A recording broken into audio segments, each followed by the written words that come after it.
Hi welcome to life line. ఈ రోజుల్లో homeopathy విధానం అనేది చాలా వేగంగా అభివృద్ధి చెందుతున్న విధానం, దాదాపుగా అందరూ కూడా అనుసరించబడుతున్న విధానం. అయితే ఈ రోజు గ్యాస్ట్రిక్ మరియు కాలేయానికి సంబంధించిన సమస్యలకు పరిష్కార మార్గాలను తెలిపేందుకు మనతో పాటు స్టూడియోలో ఉన్నారు స్టార్ హోమియోపతి నుంచి డాక్టర్ సుజీతారావు గారు. మీకు ఎటువంటి సమస్యలున్నా, ఎలాంటి డౌట్స్ ఉన్నా కూడా 04066660337 అలాగే 338కి కాల్ చేసి నేరుగా డాక్టర్ గారితో మాట్లాడవచ్చు. నమస్తే సుజిత గారు. నమస్తే అండి. జనరల్గా జీర్ణాశయ సమస్యలు ఎటువంటి సమస్యలు అనేవి వస్తాయి? నవేడేస్ చాలా కామన్గా జీర్ణాశయ సంబంధ సమస్యలు అనేటువంటివి వస్తున్నాయి. ఇందులో ముఖ్యంగా ఎవరిని కదిలించినా కూడా యాసిడిటీ కానీ, గ్యాస్ట్రైటిస్ కానీ, గ్యాస్ట్రిక్ అల్సర్ కానీ, ఫ్యాటీ లివర్ కానీ, ప్యాంక్రియాటైటిస్ కానీ, పైల్స్ కానీ, ఫిజర్ కానీ, ఫిస్టులా కానీ ఇలాంటి జీర్ణాశయ సంబంధిత సమస్యలతో బాధపడుతూ ఉన్నారు.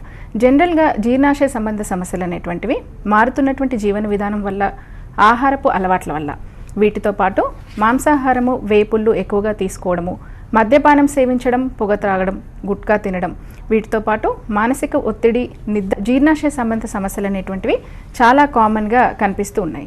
ముఖ్యంగా జీర్ణ సంబంధ సమస్యల్లో మనకి చాలా కామన్గా కనిపించేటటువంటి లక్షణాలు కడుపులో నొప్పి, ఇంకా మంటతో పాటు ఛాతీలో నొప్పి, వికారము, వాంతులు, కొన్నిసార్లు మలబద్ధకం కానీ లేక విరేచనాలు అనేటువంటి ఉండడం కానీ, వీటితో పాటుగా కాలేయానికి సంబంధించినటువంటి సమస్యలు ఏర్పడము, ఫ్యాటీ లివర్ రావడము, జాండీస్ అనేటువంటిది ఏర్పడడం, అంటే లోకల్ లాంగ్వేజ్లో మనము పసరికలు అని చెప్తూ ఉంటాము. ఇలాంటి సమస్యలు అనేటువంటివి వస్తూ ఉంటాయి. జీర్ణ సంబంధ సమస్యలు అనేటువంటివి చాలా కామన్గా మనము లక్షణాల ఆధారంగా నిర్ధారించుకోవచ్చు. వీటితో పాటు కాలర్ సిద్ధంగా ఉన్నారు, అవి మనం తెలుసుకునే ముందు కాలర్తో మాట్లాడదాం. ఖమ్మం నుంచి శంకర్ గారు. నమస్తే శంకర్ గారు. నమస్తే అండి. శంకర్ గారు, మీకున్న ప్రాబ్లం ఏంటో చెప్పండి. మేడం, నాకు ఒక 3-4 నెలల నుంచి కడుపులో ఉబ్బరంగా ఉంటుంది. ఓకే. అది భోజనం చేసేటప్పుడు అంటే వికారంగా అనిపిస్తుంది. ఓకే. అయితే విరోచనానికి పోయినప్పుడు కొంచెం నల్లగా పడుతుంది. ఓకే. అయితే మందులు వాడినప్పుడు మంచిగానే ఉంటుంది, తర్వాత మాత్రం మళ్ళా యథావిధిగా వికారంగా నల్లగా పడటం అనేది జరుగుతుంది. దీంట్లో మరి హోమియోలో మందులు మంచిగా ఉన్నాయా, మరి ఎందుకు ఈ విధంగా వస్తున్నది? డెఫినెట్గా ఉన్నాయండి. కడుపులో నొప్పితో పాటుగా విరేచనాలు ఉండడము, విరేచనాలలో రక్తం పడడం లాంటి లక్షణాలు ఉండడము, దీనివల్ల నలుపు రంగులో విరేచనాలు అనేటువంటి ఉండడంతో పాటు జిగట అనేటువంటిది కనబడుతూ ఉండొచ్చు. అయితే ఈ రకమైనటువంటి ప్రాబ్లమ్స్ అనేటువంటివి గ్యాస్ట్రిక్ అల్సర్ కానీ, డ్యూయోడనల్ అల్సర్ కానీ, ఇలాంటి అల్సర్స్ ఉండడం వల్ల, బ్లీడ్ అవ్వడం వల్ల కానీ, దీంతో పాటు అమీబియాసిస్ లాంటి ఇన్ఫెక్షన్స్ వల్ల కానీ వస్తూ ఉండొచ్చు. అయితే ఈ విరేచనాలు అవ్వడము, దీంతో పాటు నలుపు రంగులో విరేచనాలు గల కారణాన్ని ఫస్ట్ మనం తెలుసుకోవాలి. దీనికి జనరల్ స్టూల్ ఎగ్జామినేషన్ అనేటువంటి దాంతో పాటు, ఒకవేళ ఈ కడుపులో నొప్పి, వికారం అనేది ఎక్కువగా ఉన్నట్లయితే ఎండోస్కోపీ చేయించుకున్నట్లయితే, దీంతో పాటు స్కాన్ రిపోర్ట్ చేయించుకున్నట్లయితే ప్రాపర్గా అసలు ప్రాబ్లం ఏంటి అనేటువంటిది డయాగ్నోజ్ అవుతుంది. దాన్ని బట్టి ట్రీట్మెంట్ అనేది తీసుకోవచ్చు. అయితే లివర్ రిలేటెడ్ కంప్లైంట్స్ ఏమైనా ఉన్నా, అల్సర్ వల్ల ఇలా అయినా, లేక అమీబిక్ డిసెంట్రీ వల్ల ఈ విధంగా ఇలాంటి లక్షణాలు ఉన్నా కూడా హోమియోలో మంచి చికిత్సా విధానం అనేది అందుబాటులో ఉంటుంది. రెగ్యులర్గా మెడిసిన్స్ అనేవి వాడుతూ మేము చెప్పిన విధంగా జీవనశైలిలో మార్పులు చేసుకున్నట్లయితే మీకు సంబంధించినటువంటి ఈ లక్షణాలు అనేవి క్లియర్ అయ్యేటువంటి ఛాన్సెస్ ఉంది. ఓకేనండి. జీర్ణాశయానికి సంబంధించిన సమస్యలు ఎలా ఫైండ్ అవుట్ చేయొచ్చు అని చెప్తున్నారు కదా. జనరల్గా జీర్ణాశయ సంబంధిత సమస్యలు అనేటువంటివి మనము స్కాన్ రిపోర్ట్ అనేటువంటిది అడ్వైస్ చేస్తాము, అబ్డామినల్ స్కాన్ రిపోర్టు. వీటితో పాటు సిబిపి, ఇంకా ఈఎస్ఆర్, లివర్ ఫంక్షన్ టెస్ట్ కానీ, వీటితో పాటు కొన్నిసార్లు ఈ లివర్ రిలేటెడ్ కంప్లైంట్స్ ఏమైనా ఉన్నట్లయితే, సిరోసిస్ కానీ, లేక క్యాన్సరస్ కండిషన్స్ ఏమైనా ఉన్నా, ఫ్యాటీ లివర్ ఇలాంటి కండిషన్స్లో బయాప్సీ కూడా తీయించుకోవచ్చు. అయితే కామన్గా కొన్ని రక్త పరీక్షల్లో మనకి ప్రాబ్లం అనేటువంటిది ఐడెంటిఫై అవ్వనట్లయితే అడ్వాన్స్డ్ ఇన్వెస్టిగేషన్ ప్రొసీజర్స్కి మనం వెళ్తూ ఉంటాం. ఓకేనండి. మరో కాలర్ సిద్ధంగా ఉన్నారు, చూద్దాం. సత్తెనపల్లి నుంచి శ్రీనివాస్ గారు. నమస్తే శ్రీనివాస్ గారు. హలో శ్రీనివాస్ గారు. ఓకేనండి, మీకున్న సమస్య ఏంటో చెప్పండి డాక్టర్ గారికి. ఈవినింగ్ కూడా బాగా టేపులు ఎక్కువ వస్తున్నాయండి. ఓకే. టేపులు ఎక్కువగా వస్తున్నాయి, మోషన్ కలిపినా కడుపులో నొప్పిగాను ఉంటుంది, ఇలా వచ్చిన తర్వాత నొప్పిగా ఉంటుందండి. ఓకే. ఇంతకుముందు కొలనోస్కోపీ కూడా చేయించానండి. ఓకే. ఎండోస్కోపీ, కొలనోస్కోపీ 2 చేయించాను. ఓకే. గుంటూరు హనుమాన్ ప్రసాద్ గారు.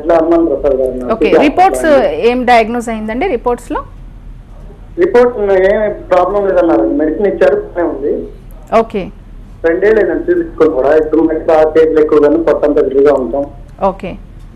అలా ఉంటుందండి. ఇర్రెగ్యులర్ డైట్ హ్యాబిట్స్ ఉండడము, వీటితో పాటు టీ కాఫీ ఎక్కువగా తాగేటటువంటి అలవాట్లు కానీ, ఆల్కహాల్ తీసుకోవడం కానీ, ఇలాంటి హ్యాబిట్స్ అనేటువంటివి ఉన్నప్పుడు ఎక్కువగా యాసిడిటీ ఇంకా గ్యాస్ట్రైటిస్ లాంటి సమస్యలు అనేటువంటివి వస్తూ ఉంటాయి. దీనివల్ల కడుపులో మంట, నొప్పి, వీటితో పాటుగా మలబద్ధకం లాంటి లక్షణాలు ఉంటాయి. ఎప్పుడైతే కాన్స్టిపేషన్ అనేది క్రానిక్గా ఉంటుందో మలద్వారం పైన ఎక్కువగా ప్రెజర్ అనేటువంటిది ఉండడం వల్ల పైల్స్ కానీ, ఫిజర్ కానీ, ఫిస్టులా లాంటి సమస్యలు వచ్చేటటువంటి ఛాన్సెస్ అనేది ఎక్కువగా ఉంటుంది. ఇనీషియల్గా మీరు రెగ్యులర్ డైట్ హ్యాబిట్స్ అనేటువంటి మెయింటైన్ చేస్తూ మీకున్నటువంటి ప్రాబ్లం అనేది క్లియర్ అవ్వడానికి హోమియోలో మెడిసిన్స్ రెగ్యులర్గా యూస్ చేయండి. ఆల్కహాల్ తీసుకునేటువంటి హ్యాబిట్ ఉన్నట్లయితే దాన్ని తగ్గించుకోవడము, ఎక్కువగా మసాలాలు, వేపుళ్ళు, ఇంకా ఉప్పు, కారం లాంటి పదార్థాలను తగ్గించుకోవడంతో పాటు ఎక్కువ ఫైబర్ ఫుడ్ అనేటువంటి తీసుకోవడం వల్ల మీకున్నటువంటి ప్రాబ్లమ్ని క్లియర్ చేసుకోవచ్చు. ఓకేనండి, ఇప్పుడు ఈ జీర్ణాశయ సమస్యలు రాకుండా ఉండటానికి ఎలాంటి జాగ్రత్తలు తీసుకోవాలంటే? ముఖ్యంగా జనరల్గా జీర్ణాశయ సంబంధిత సమస్యలు అనేటువంటివి ఎక్కువగా రావడానికి గల కారణం irregular diet habits. Regular diet habits అనేటువంటివి మెయింటైన్ చేయడము, వీటితో పాటు ఆహారంలో కొవ్వు ఇంకా ప్రోటీన్స్ అనేటువంటివి ఎక్కువగా ఉన్నటువంటి పదార్థాలు తగ్గించుకోవడం, కార్బోహైడ్రేట్స్ని తగ్గించడము, ఎక్కువగా ఫైబర్ ఫుడ్ అనేటువంటిది తీసుకుంటూ ఉండడము, ఆల్కహాల్ హ్యాబిట్ ఉన్నటువంటి వాళ్ళు ఆల్కహాల్ మానివేయడము, స్మోకింగ్ హ్యాబిట్ ఉన్నటువంటి వాళ్ళు దీన్ని అవాయిడ్ చేసుకోవడము, ఇలాంటివి చేసుకోవడంతో పాటుగా ఎక్కువగా బరువు ఉన్నటువంటి వాళ్ళు బరువు తగ్గించుకునేటటువంటి విధంగా వారి జీవనశైలిని మార్చుకోవాలి. తగినంత వ్యాయామం ఉండే విధంగా చూసుకుంటూ మానసిక ఒత్తిడి ఇంకా ఆందోళన తగ్గించుకున్నట్లయితే ఈ జీవనశైలి మార్పుల వల్ల వచ్చేటటువంటి గ్యాస్ట్రిక్ సమస్యలను మనం క్లియర్ చేసుకోవచ్చు. ఓకేనండి, నెక్స్ట్ కాలర్ చూద్దాము. భీమవరం నుంచి భూషణం గారు. నమస్తే భూషణం గారు. నమస్తే మేడం. భూషణం గారు చెప్పండి, మీ సమస్య ఏంటో. మేడం గారు, నేను 2 years బ్యాక్ ఎండోస్కోప్ చేయించుకున్నానండి. ఎండోస్కోప్ లో లైట్ గా యాసిడ్ రిలీజ్ అవుతుందని అన్నారు. ఓకే. అయితే మెడిసిన్ కూడా వాడానండి, రీకోల్డ్. అది వాడిన తర్వాత పర్లేదు, బాగా అనిపించింది. కానీ రీసెంట్ గా ఇప్పుడు చెస్ట్ లో పెయిన్ అనేది వస్తుందండి, బ్యాక్ కూడా పెయిన్ వెళ్తుందండి. ఓకే. జనరల్గా మనకి ఈ గ్యాస్ట్రిక్ అల్సర్స్ అనేటువంటి ఉన్నప్పుడు అంటే జీర్ణాశయం లోపల ఉన్నటువంటి మ్యూకస్ పొరల్లో వచ్చేటువంటి పుండునే మనము అల్సర్ అంటాము. అల్సర్ ఏ భాగంలో ఏర్పడింది అనే దాన్ని బట్టి ఈసోఫాజల్ అల్సర్ అని కానీ, అంటే అన్నవాహికలో ఉన్నట్లయితే, జీర్ణాశయంలో ఉన్నట్లయితే గ్యాస్ట్రిక్ అల్సర్ కానీ, చిన్నపేగు మొదటి భాగంలో ఉన్నట్లయితే డ్యూయనల్ అల్సర్ కానీ ఇలా చెప్తూ ఉంటాం. అయితే వీటితో పాటు కొన్నిసార్లు ప్యాంక్రియాటైటిస్ లాంటి కండిషన్స్ ఏమైనా ఉన్నా కూడా కడుపులో నొప్పితో పాటు ఛాతిలో నొప్పి, మంట, ఇది వీపు భాగానికి పాకడం అనేటువంటి జరుగుతుంది. ప్యాంక్రియాస్ అనేటువంటిది కడుపులో శరీర అంతర్భాగంలో ఉండడం వల్ల కొన్నిసార్లు ఇది అసిడిటీగా పొరబడేటువంటి ఛాన్సెస్ అనేది ఉంటుంది. కాబట్టి మీరు జనరల్ అసిడిటీ రిలేటెడ్గా మాత్రలు యూజ్ చేసినా కూడా రిలీవ్ అవ్వట్లేదు. కాబట్టి రెగ్యులర్ డైట్ హ్యాబిట్ అనేది మెయింటైన్ చేస్తూ హోమియోలో మెడిసిన్స్ రెగ్యులర్గా యూజ్ చేయండి.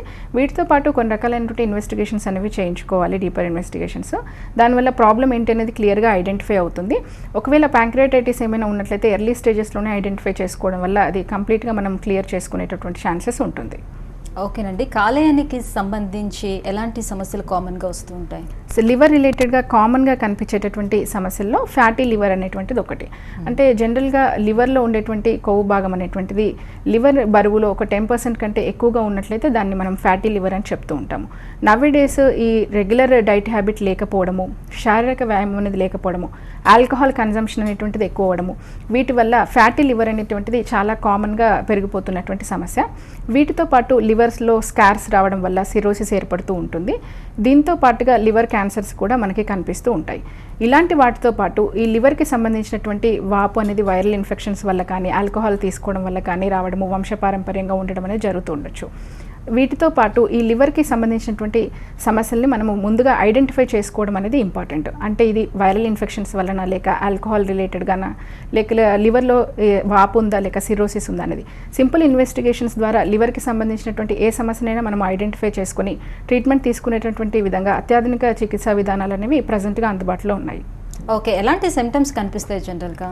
ఎలా మనం ఫైండ్ అవుట్ చేయొచ్చు మనకి కాలేయానికి సంబంధించి సమస్య వచ్చిందని? మనకి కాలేయానికి సంబంధించినటువంటి సమస్యలను జనరల్గా కొన్ని రకాలైనటువంటి పరీక్షల ద్వారా తెలుసుకోవచ్చు. అంటే పొట్ట భాగంలో కుడివైపున నొప్పి ఉండడము, దాంతోపాటు పరీక్ష చేసినప్పుడు ఈ కుడి భాగంలో వాపు కనిపించడము, గట్టిపడము, కాలేయం అనేటువంటిది ఇలాంటివి కనబడుతూ ఉంటాయి. వీటితో పాటు మనకి ఎంఆర్ఐ కానీ లేక సిటీ స్కాన్స్లో చూసినప్పుడు లివర్కి సంబంధించినటువంటి వాపు అనేటువంటి స్పష్టంగా కనిపించడము, సిరోసిస్ ఏమైనా ఉంటే కనబడుతుంది.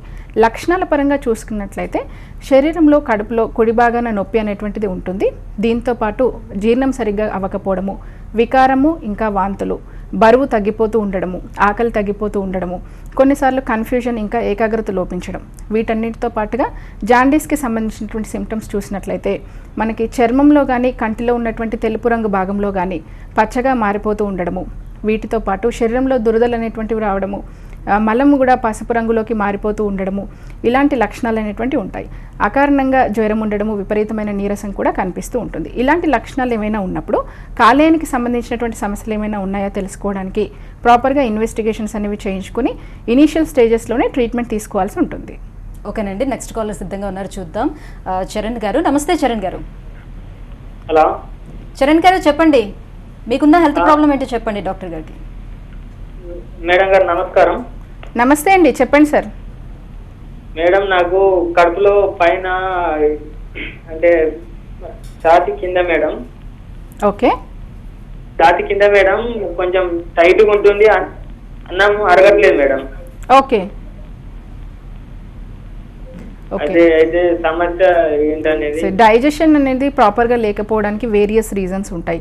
సింపుల్ అసిడిటీ నుంచి లివర్ డిసీజెస్ వరకు వీటన్నింటిలో కూడా మనకి కడుపులో నొప్పి, ఇంకా వికారము, వాంతులు లాంటి లక్షణాలు అనేటువంటివి ఉండొచ్చు. మీరు ఒకసారి స్కాన్ రిపోర్ట్ చేయించుకోండి, అబ్డామినల్ స్కాన్ రిపోర్ట్. ప్రాపర్గా ఇది ప్రాబ్లం ఏంటనేది ఐడెంటిఫై అవుతుంది. దాన్ని బట్టి మెడిసిన్స్ అనేవి రెగ్యులర్గా వాడుకోవచ్చు. డాక్టర్ గారు, జాండీస్ రావడానికి కారణాలు ఏంటి? జనరల్గా కామెర్లు అనేది కూడా కామన్గా కనిపిస్తున్నటువంటి హెల్త్ ఇష్యూ అండి. ఎక్కువగా ఆల్కహాల్ కన్జంప్షన్ ఉండడము, లేక లివర్కి సంబంధించినటువంటి వైరల్ ఇన్ఫెక్షన్స్, కొన్ని రకాలైనటువంటి మందులని ఎక్కువగా దీర్ఘకాలంగా యూజ్ చేయడము, ఇటువంటి వాటి వల్ల మనకి కామెర్లు అనేటువంటివి వస్తూ ఉంటాయి. శరీరంలో బైలిరుబిన్ మోతాదు అనేటువంటివి పెరగడం వల్ల, ఇది ఎర్ర రక్త కణాలు విచ్ఛిన్నం అవడం వల్ల ఏర్పడేటువంటి ఒక వ్యర్థ పదార్థం. దీనివల్ల మనకి కామెర్లు అనేటువంటి రావడం జరుగుతుంది. జనరల్గా మలేరియా కానీ తలసేమియా లాంటి డిసీజెస్ వల్ల ఎర్ర రక్త కణాల విచ్ఛిన్నత అనేటువంటివి ఏర్పడి హిమోలైటిక్ ఎనీమియా అనేది వచ్చినప్పుడు కానీ, కోలిస్టాసిస్ అంటే కాలేయం నుంచి విడుదలయ్యేటువంటి పైత్య రసానికి సంబంధించి ఏమైనా ఇబ్బందులు అనేటువంటివి, అంటే అడ్డంకుల వల్ల ఇది విడుదల ప్రాపర్గా లేకపోయినా కూడా కొన్ని రకాలైనటువంటి వైరల్ ఇన్ఫెక్షన్స్ వల్ల ఈ కామెర్లు అనేటువంటివి ఏర్పడుతూ ఉంటాయి. కామెర్లు అనేవి వచ్చినటువంటి వారిలో చర్మంలో కానీ, కంటికి సంబంధించిన తెలుపు భాగంలో కానీ పసుపుగా మారడము, దీంతోపాటు శరీరంలో దురదలు అనేటువంటి ఏర్పడుతూ ఉండడము, అకారణంగా బరువు అనేటువంటి తగ్గిపోతూ ఉండడంతో పాటు విపరీతమైన జ్వరము, నీరసము, ఆకలి మందగించడము, వికారము, వాంతులు, చివరికి కన్ఫ్యూజన్, కోమా లాంటి స్టేజెస్ కూడా మనకి ఉండొచ్చు. దీంట్లో మనకి బిలిరుబిన్ ఎక్కువ అవ్వడము, లేక తయారైనటువంటి బిలిరుబిన్ని కాలేయం అనేటువంటిది తీసివేయలేకపోవడం అనేటువంటిది జరగడం వల్ల ఈ విధంగా కామెర్లు అనేటువంటి కనబడుతూ ఉంటాయి. కామెర్లకు సంబంధించినటువంటి లక్షణాలు కనిపించిన వెంటనే ఎక్కువగా కొవ్వు పదార్థాలు, ప్రోటీన్లు ఉండేటువంటి ఆహారాన్ని తగ్గించుకొని ఎక్కువగా మనకి ఫైబర్ ఫుడ్ అనేటువంటి తీసుకుంటూ ఉండాలి. ఆల్కహాల్ ఎక్కువగా కన్జంప్షన్ చేసేవాళ్ళు అవాయిడ్ చేసుకోవాలి. దీంతోపాటు హోమియోలో కాన్స్టిట్యూషనల్ విధానంలో ఇచ్చేటటువంటి మెడిసిన్స్ రెగ్యులర్గా వాడడం వల్ల కాలేయానికి సంబంధించినటువంటి సమస్యలు తగ్గుముఖం పట్టి ఈ కామెర్లు అనేటువంటివి అదుపులోకి వచ్చేటటువంటి ఛాన్సెస్ ఉంటాయి. ఓకేనండి, ఈ ప్యాంక్రియాటైటిస్లో కనిపించే లక్షణాలు ఏంటి? సో ప్యాంక్రియాటైటిస్ కూడా జనరల్గా ఆల్కహాలిక్ పర్సన్స్లో కనిపించేటటువంటి కామన్ ప్రాబ్లం. వీటితో పాటు కొన్ని రకాలైనటువంటి జన్యుపరమైనటువంటి అంశాలు, ఇన్ఫెక్షన్లు, కొన్ని ఇతర కారణాల వల్ల కూడా ప్యాంక్రియాటైటిస్ అనేది వస్తూ ఉంటుంది. గాల్ బ్లాడర్లో ఏర్పడేటటువంటి స్టోన్స్, ఇంకా ఆల్కహాల్ కన్జంప్షన్ అనేది ప్యాంక్రియాటైటిస్ రావడానికి గల మెయిన్ రీజన్స్. అయితే ముఖ్యంగా ఇది అక్యూట్ ఇంకా క్రానిక్ ప్యాంక్రియాటైటిస్గా ఉంటుంది. ప్యాంక్రియాటైటిస్లో కడుపులో నొప్పితో పాటు ఈ నొప్పి వీపు భాగానికి వెళ్ళడము, వీటితో పాటు ఎక్కువగా కడుపులో నీరు చేరిపోతూ ఉండడము, వికారము, వాంతులు, డైజెషన్ అనేటువంటిది ప్రాపర్గా లేకపోవడం ఉంటుంది. జనరల్ అసిడిటీకి సంబంధించిన లక్షణాల్లో కూడా ఇవి ఉండడం వల్ల చాలాసార్లు ప్యాంక్రియాటైటిస్ అనేటువంటిది తొలి దశలో గుర్తించడం అనేటువంటిది జరగదు. అయితే కొన్ని రకాలైనటువంటి ఇన్వెస్టిగేషన్స్ అనేటువంటివి చేయించుకొని ఎర్లీ స్టేజెస్లో ఈ ప్రాబ్లమ్ని ఐడెంటిఫై చేసుకున్నట్లయితే అక్యూట్ ప్యాంక్రియాటైటిస్ అనేది క్రానిక్ ప్యాంక్రియాటైటిస్గా మారకుండా, ఇంకా దీంతో ఇతర రకాలైనటువంటి కాంప్లికేషన్స్ రాకుండా ఎర్లీ స్టేజెస్తోనే మనము క్లియర్ చేసుకోవచ్చండి. ఓకే, జనరల్గా పల్లెటూరులోని జాండీస్ వస్తే నాటు మందులన్నీ వాడుతుంటారు, దానివల్ల నిజంగానే తగ్గే అవకాశాలు ఉంటాయా? సో ఇలాంటి చికిత్సా విధానాలు అనేటువంటివి వ్యాధిని తగ్గించకపోగా ఇంకా వ్యాధి ముదిరేలాగా దోహదపడతాయి. కాబట్టి మనకి జాండీస్ లేక పసరికలు అనేటువంటివి వచ్చినప్పుడు ఈ నాటు వైద్యాలు ఇలాంటివి చేయించుకోకుండా కంప్లీట్ ఇన్వెస్టిగేషన్స్ అనేటువంటివి క్లియర్గా చేయించుకొని ఈ కామెర్లు రావడానికి గల కారణాన్ని కరెక్ట్గా గుర్తించి మంచి చికిత్సా విధానం అనేటువంటిది అవలంబించినట్లయితే కాలేయానికి వచ్చేటటువంటి కాంప్లికేషన్స్ అనేవి రాకుండా మనం చూసుకోవచ్చు. ఓకేనండి, నెక్స్ట్ కాలర్ సిద్ధంగా ఉన్నారు, చూద్దాం. శ్రవణ్ కుమార్ గుంటూరు నుంచి. నమస్తే శ్రవణ్ కుమార్ గారు. హలో, నమస్తే మేడం. శ్రవణ్ కుమార్ గారు చెప్పండి, మీకున్న సమస్య ఏంటో. డాక్టర్ గారితో మాట్లాడడం చేశాను మేడం. మాట్లాడండి. చెప్పండి సార్, వింటున్నాము. మేడం ఏం లేదు, ఒక 2 years 4 to 5 months బ్యాక్ వచ్చిన అబ్డామిన్ స్కాన్ అవుట్ చేయించాను మేడం. ఓకే. అబ్డామిన్ స్కాన్ చేసి దాంట్లో impression grade 1 fatty changes of liver అని ఇచ్చారు. ఓకే. అది ఫెయిల్ అయిన అప్పటి నుంచి చాలా నెగ్లెక్ట్ చేసి వదిలేసాను. ప్రెసెంట్ అయితే ప్రాబ్లం అయితే ఏమీ లేదు. ఓకే. ఇప్పుడు దానివల్ల ఏమైనా ఫర్దర్గా ట్రీట్మెంట్ చేయించుకోమంటారా, పర్లేదు వదిలేయించాను madam? Okay. Grade 1 fatty liver ఉండటం అనేటువంటిది ఇప్పుడు ప్రజెంట్గా అత్యంత ప్రమాదకరమైనటువంటి పరిస్థితి కాదు. బట్ ఇప్పుడు ఈ స్టేజ్లోనే దీన్ని క్లియర్ చేసుకోవాల్సి ఉంటుంది. శారీరక వ్యాయామం అనేటువంటిది ఉండే విధంగా చూసుకోండి. ఎక్కువగా కొవ్వులు కానీ ప్రోటీన్స్ ఎక్కువగా ఉన్నటువంటి ఫుడ్ అవాయిడ్ చేయండి. ఆల్కహాల్ హ్యాబిట్ ఉన్నట్లయితే దాన్ని అవాయిడ్ చేసుకోవాలి. వీటితో పాటు రెగ్యులర్గా ఎవ్రీ 3 months కానీ 6 months గ్యాప్తో ఇన్వెస్టిగేషన్స్ చేయించుకొని ఈ ఫ్యాటీ లివర్ అనేటువంటిది క్లియర్ అయిందా లేదా అనేటువంటి చూసుకోండి. అప్పుడు ఈ ఫ్యాటీ లివర్ వల్ల ఈ కాలేయానికి ఎక్కువగా ఎఫెక్ట్ పడకుండా కాంప్లికేషన్స్ అనేవి రాకుండా చూసుకోవచ్చు. ఎర్లీ స్టేజెస్లో ఉన్నటువంటి ఫ్యాటీ లివర్ డిసీజ్ అనేటువంటిది మనము జీవనశైలి మార్పులతోటి కంప్లీట్గా క్లియర్ చేసుకోవచ్చు. మీరు సపోర్ట్గా హోమియోపతిక్ కాన్స్టిట్యూషనల్ మెడిసిన్స్ అనేవి ఈ ఫ్యాటీ లివర్కి యూజ్ చేయొచ్చండి. ఓకేనండి, నెక్స్ట్ కాలర్ చూద్దాం. విజయ్ గారు కాకినాడ నుంచి. నమస్తే విజయ్ గారు. హలో విజయ్ గారు, మీకున్న హెల్త్ ప్రాబ్లం ఏంటో డాక్టర్ గారికి చెప్పండి. హలో హలో అండి, చెప్పండి సార్. అదే నాకు మొన్న సమస్య ఉందని చెప్పి స్కానింగ్ చేసుకున్నాను. ఓకే.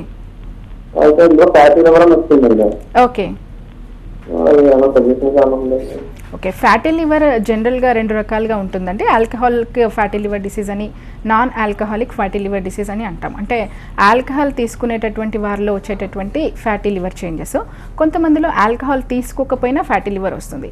ఇలా ఆల్కహాల్ తీసుకున్నటువంటి వారిలో జన్యుపరమైనటువంటి అంశాలు, వీటితో పాటు వారికి సంబంధించినటువంటి ఆహారపు అలవాట్లు, కొన్ని రకాలైనటువంటి లివర్ ఇన్ఫెక్షన్స్ అనేటువంటివి ఈ ఫ్యాటీ లివర్ రావడానికి కారణాలు అవుతూ ఉంటాయి.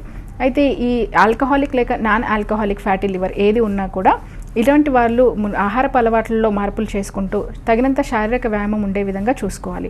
బరువు ఎక్కువగా ఉన్నటువంటి వాళ్ళు తగ్గించుకునేటువంటి విధంగా జీవనశైలిలో మార్పులు అనేటువంటి చేసుకోవాలి. వీటితో పాటు హోమియోలో ఇచ్చేటువంటి కాన్స్టిట్యూషనల్ విధానం ద్వారా ఈ కాలేయంలో పేరుకుపోయినటువంటి కొవ్వు అనేటువంటిది తొలగిపోయి ఫ్యాటీ లివర్ డిసీజ్ అనేటువంటిది కంప్లీట్గా క్లియర్ అయ్యేటువంటి ఛాన్సెస్ అనేది ఉంటుంది.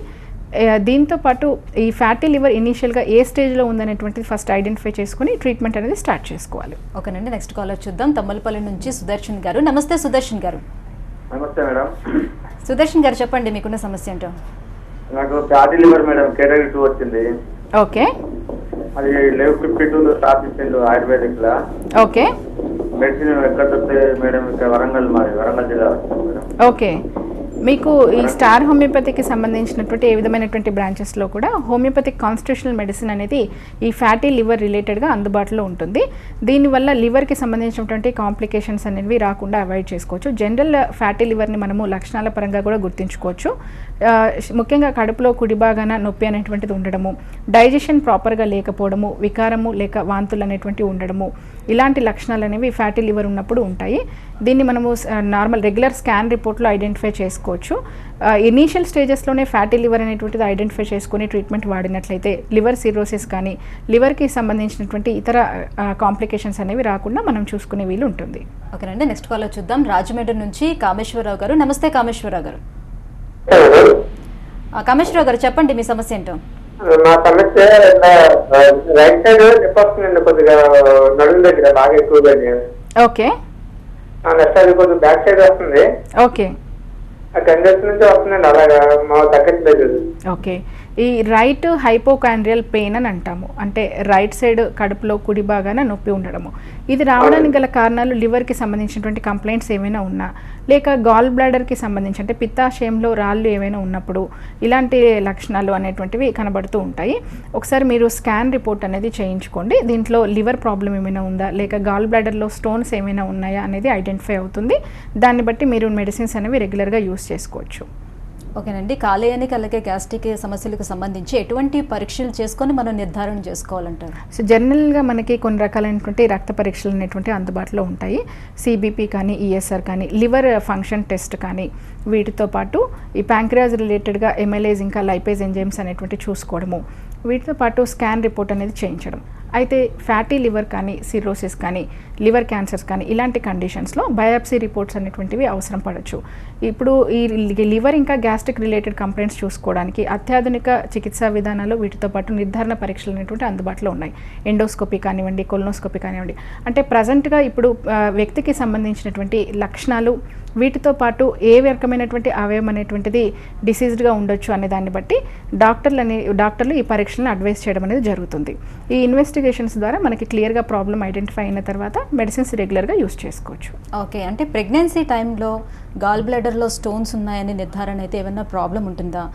హోమియోపతి ట్రీట్మెంట్ ఆ టైంలో తీసుకోవచ్చా? జనరల్గా ప్రెగ్నెన్సీ టైంలో మనకి హెపటైటిస్ కానీ గాల్ బ్లాడర్ స్టోన్స్ కానీ లేక ఇలాంటివి నిర్ధారణ అవ్వడం అనేటువంటిది జరుగుతూ ఉండొచ్చు. అయితే ప్రెగ్నెంట్ లేడీస్లో కూడా ఈ లివర్ ఇంకా గ్యాస్ట్రిక్ రిలేటెడ్ కంప్లైంట్స్ ఏమైనా ఉన్నప్పుడు హోమియోపతిక్ మెడిసిన్స్ సేఫ్గా యూస్ చేసుకునే వీలు ఉంటుందండి. ఓకేనండి, అంటే హోమియోపతిలోనే వీటికి ఎలాంటి ట్రీట్మెంట్ ఉంటుంది? గ్యాస్ట్రిక్ సమస్యలకి, కాలేయ సమస్యలకి? ముఖ్యంగా గ్యాస్ట్రిక్ ఇంకా లివర్ రిలేటెడ్ కంప్లైంట్స్ అనేటువంటి చూసుకున్నప్పుడు ఇప్పుడు వ్యక్తికి ఉన్నటువంటి లక్షణాలను బట్టి ఫస్ట్ క్లియర్గా ఇన్వెస్టిగేషన్స్ ఇంకా వ్యాధి నిర్ధారణ అనేటువంటిది చాలా ఇంపార్టెంట్. క్లియర్గా వ్యాధి నిర్ధారణ తర్వాత శక్తివంతమైనటువంటి మందులు ముఖ్యంగా కాన్స్టిట్యూషనల్ మెడిసిన్స్ అనేటువంటి హోమియోలో ప్రిస్క్రైబ్ చేయడం జరుగుతుంది. ఇవి వ్యక్తి యొక్క శారీరక లక్షణాలు వీటితో పాటు వారికి సంబంధించినటువంటి లైఫ్ స్టైల్ వీటన్నిటిని కూడా పరిగణలోకి తీసుకుని కాన్స్టిట్యూషనల్ సిమిలిమం అనేటువంటిది ఇవ్వడం ద్వారా జీర్ణాశయ సంబంధిత సమస్యలు ఏమైనా ఉన్నా, కాలేయ సంబంధిత సమస్యలు ఏమైనా ఉన్నా కూడా కంప్లీట్గా క్లియర్ అవుతాయి. వీటితో పాటు ఇన్ ఫ్యూచర్ కాంప్లికేషన్స్ రాకుండా ఉండడానికి వారికి సంబంధించినటువంటి తగిన సలహాలు ఇంకా డైట్ రిలేటెడ్గా వారికి సలహాలు ఇవ్వడం అనేది జరుగుతుంది. ఓకే, గ్యాస్ట్రిక్ సమస్యలు ఉండేవాళ్ళు ఆహారంలోని ఎలాంటి మార్పులు చేసుకోవాల్సి ఉంటుంది? ఎలాంటి డైట్ ఫాలో అవ్వాలి? ముఖ్యంగా ఫస్ట్ సమతుల ఆహారం తీసుకోవడం అనేది ఇంపార్టెంట్ అండి. అంటే ముఖ్యంగా ఎక్కువగా మనకి జంక్ ఫుడ్ అనేటువంటివి కొన్ని రకాలైనటువంటి ఆర్టిఫిషియల్ ఫ్లేవర్స్ ఉన్నటువంటి ఫుడ్ అనేటువంటిది అవాయిడ్ చేసుకోవడము, వీటితో పాటు ఆల్కహాల్ కానీ పొగ తాగడం లాంటి హ్యాబిట్స్ ఉన్నట్లయితే వీటిని అవాయిడ్ చేసుకోవడం. కొన్నిసార్లు కలుషితమైనటువంటి ఆహారం నీటి ద్వారా కూడా జీర్ణాశయ కాలేయ సంబంధిత సమస్యలు అనేటువంటి రావచ్చు. కొన్ని రకాలైనటువంటి వైరల్ ఇన్ఫెక్షన్స్ కూడా హెపటైటిస్ ఏ కానీ ఈ కానీ ఇలాంటివి కూడా కలుషితమైనటువంటి ఆహారం నీటి వల్ల రావచ్చు. కాబట్టి ఇలా కలుషిత ఆహారము నీరు తీసుకోవడం అనేటువంటిది మానేయడము, పరిసరాలు పరిశుభ్రంగా ఉంచుకోవడం అంటే అమీబియాసిస్ లాంటి కంప్లైంట్స్ని అవాయిడ్ చేసుకోవడానికి ఇలాంటివి చేస్తూ మెడిసిన్స్ అనేవి రెగ్యులర్గా యూస్ చేసుకున్నట్లయితే మంచి ఇంప్రూవ్మెంట్ అనేది ఉంటుందండి. ఓకేనండి, thank you so much Sujitha garu. So gastric and అలాగే లివర్కి సంబంధించిన సమస్యలకు పరిష్కార మార్గాలను తెలిపినందుకు థ్యాంక్ యూ సో మచ్. ఇది ఇవాళ లైఫ్ లైన్ చూస్తూనే ఉండండి TV9.